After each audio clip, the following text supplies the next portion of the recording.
Hello, it's Polish Pol VR, welcome to my channel and let's do freshest PSVR news in the village. As always, we've got some cool PSVR games to talk about. Before I start, if you like what you're seeing, then please press a like because it does help the channel a lot. And if you're new to the channel and are not subscribed, then subscribe. It's always better when it's more of us. Okay, let's do it, and we're gonna begin from Honor and Duty All Out War Edition. So this is a physical edition of Honor and Duty D-Day and Honor and Duty Arcade Edition with few improvements which I'm gonna speak about in a second. The game will be out this summer on the disc, so if you're collecting the games on disc, then this one is for you as well. And of course it's coming from Perp Games because they always supporting PSVR and they are just awesome. And Strange Game Studios, of course the developer, they made just an awesome game and always working with the community to improve it. First of all, you get Honor and Duty Arcade Edition, but this game got remastered. So in this version definitely you're gonna see improvements on visuals, the gun models looks much better, your enemy models looks way better now, way more realistic, there's some foliage added and just a lot of cool shit which make this little game a way better to play. Arcade Edition, of course you can play single player and multiplayer. And also there will be Honor and Duty D-Day which we play now. Lately they released patch which improved some renderings on some maps and added new weapon, but in this edition there will be full single player campaign as well, so it's not only be online game but you'll be able to play it by yourself. They only showed some small footage of you being in a plane shooting other planes, but there might be much more to it. It's gonna be apparently extensive single player campaign, so All Out War Editions looks awesome. Now into other news, I want to speak about Predator VR. You probably heard about it, that the trophy listings showed up, but it's like not much know who's making it and what's going on, nobody talks about it. After looking around I found out that there is a Predator VR game on arcades, and this one was developed by Phosphor Studio, which is the developers of Brookhaven Experiment in collaboration with Foxnet, the dudes who released Crisis on the Planet of the Apes and the Martian VR experience, possibly the shittiest VR experience out there,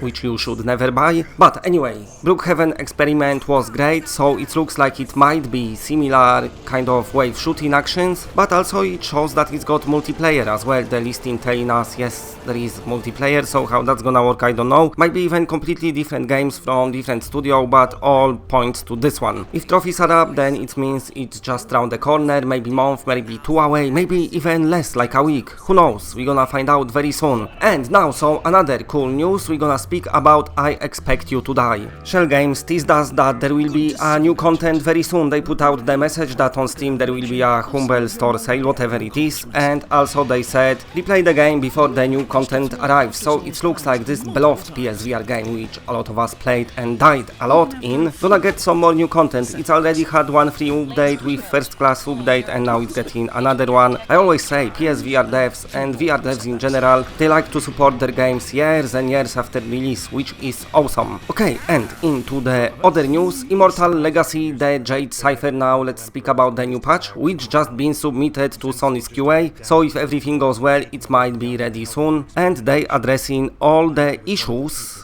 people been complaining about. They're gonna add 3D ruler support, they're gonna add 2 more new control schemes for your move controllers, so you can expect this Skyrim style move locomotion, but also something else as well. There will be an option to switch off the blinders and change the moving speed, which is nice because I really love this game. The moving speed is a bit slow for me, and also the turning speed is faster, but also you will be able to customize it. So it looks like a nice patch. This game is amazing. If you don't bought it yet, then go and buy it because it's well worth the money for amount of content you get, and it's only like 12 quid or something. It's really awesome game. And let's speak a bit about Telefrag VR as well, because the developers announced today that they was approved to have cross-platform support when the game drops. The game is still in development, online shooter when you fighting against one opponent, but you can like teleport yourself, transport around the area and like get inside your enemies if you really wish so, just to penetrate them so they explode. So this gonna be cross-platform with Rift and Vive, and on PSVR more online players